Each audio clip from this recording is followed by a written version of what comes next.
I'm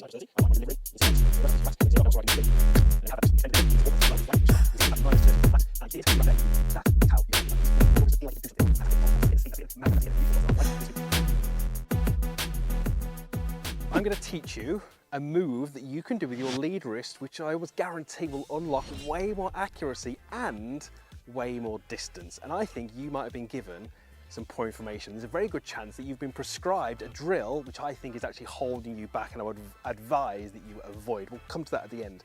But let's start off by just hitting a shot. Okay, pretty good shot.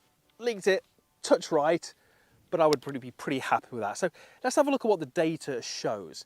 So at impact, this is really key. At impact, my lead wrist was pretty flat. It was slightly kind of arched or bowed. That was at impact. You can see there it says -6. So what that means is, if you have a look at my lead wrist, it's not flat here. So when I set up the golf ball, it certainly wasn't flat. But when I made contact with the ball, it was pretty much in this position, pretty flat. So I'm sure that you have seen videos, or you've potentially been told that a flat lead wrist at impact is key. Now I would agree with that. Okay, that's what I would try and look for, and that's what I achieve. However, if we expand the graph on the shot that I've just hit, what you'll see is that line constantly moves down and up and down and up and down and up. That graph moving up and down is basically my wrist moving this way through the golf swing, okay, in this sort of fashion. So through the golf swing, it's doing that. If I could show you what it's doing based on that graph, it would start here, it goes this way, it goes this way, it goes this way, and it goes this way. There's a lot of movement, okay? So there are points in that swing where my wrist is at 0. Points, that's the key message. It's never constant. So whilst I do want a lead wrist that's flat at impact, it is never flat, flat, flat, flat, flat, flat, flat, flat, flat, flat, flat. That is not what it is doing. It is always going from this position to this position pretty quickly. And there's a point between this position and this position where it's pretty flat. That happens to be where I make contact with the golf ball. It's timing. I would never want any golfer to hit a golf ball where they feel like their lead wrist is flat all the way through.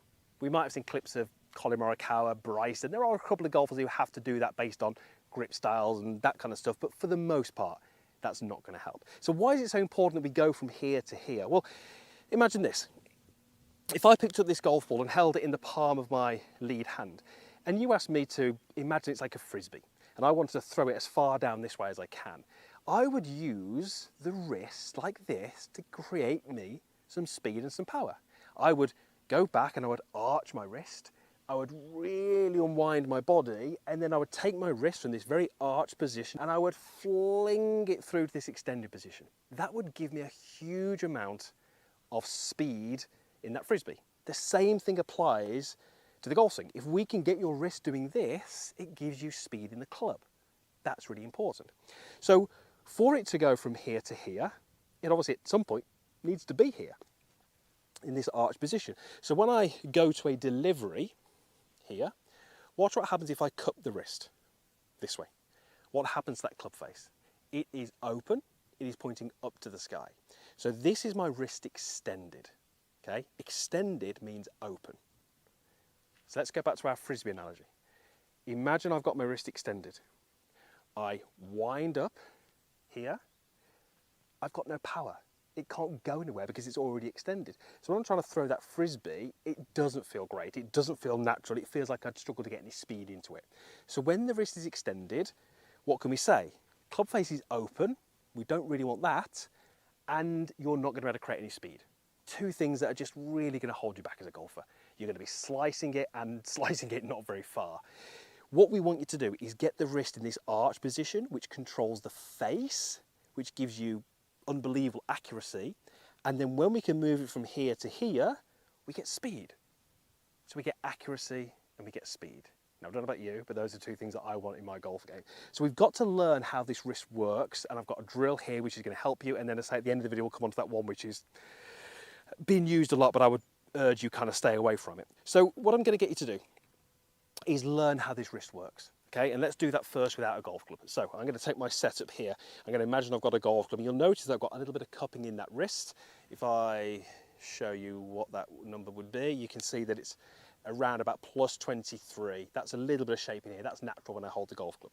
But when I get to my delivery position here, notice how it's minus 24. It's gone the opposite. It's gone to that slightly arched position. That might be slightly exaggerated, but that's me feeling where that needs to be. So I'm slightly arched. Then what I'm going to do is I'm going to turn my body, and I'm going to take my wrist and extend it. So now you can see it's extended by about 4 to 6. Now I feel like that's giving me a lot of freedom through the ball. Like I said, there's certainly no ideas of me holding it, trying to keep it arched or keep it bowed all the way through. I'm freely allowing it to go from this arch position to this cupped position. Now as I'm doing that, there's some body pivot, and as I'm doing that, there's also some rotation of the arm. This is happening. So watch what happens when I hit a little shot doing that. I'm going to go setup. You can see my wrist is plus 29, plus 30. I find my delivery. You can see there it's 0, so that's pretty flat. When it's 0, I've now got somewhere I can move it through. And there we have that wrist extended at this point.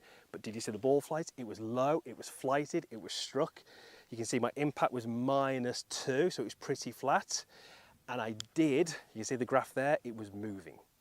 That is how you get the perfect impact. It's freedom. You want your wrist to feel like it can do something. That's how we get the control of the face. That's how we get the speed. That's how we get them married up. And that's how you get those beautiful shots that are flighted with speed. I'm now going to hit a shot over a short distance where I do my best to try and keep my wrist as flat as I can through the golf ball. I'm only going to hit it half distance, but I'm going to try and keep it as flat as I can through the golf ball.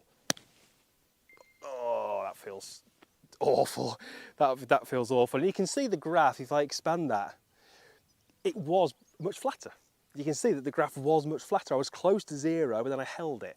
But it just felt so forced and so manufactured. It didn't feel like a swing. It didn't feel like I had flow or speed or energy. It felt horrible.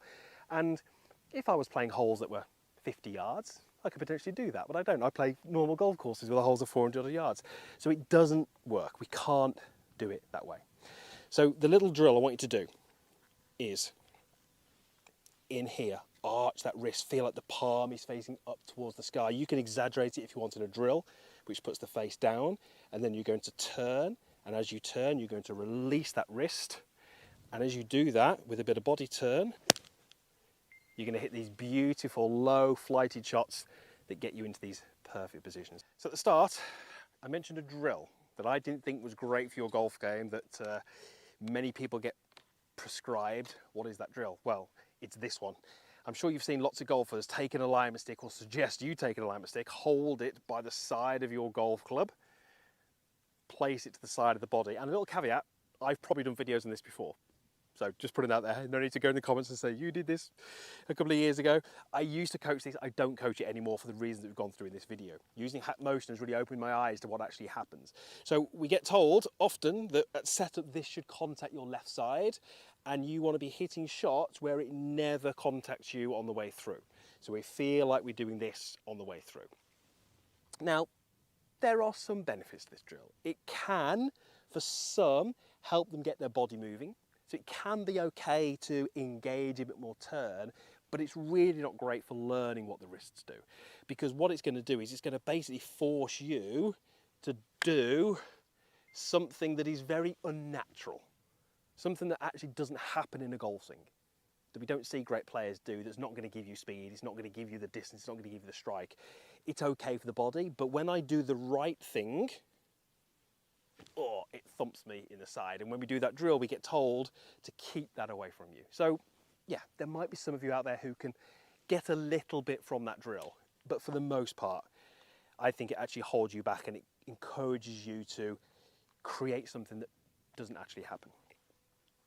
Great golf swings use wrists and they release them through the ball. And if you can do that,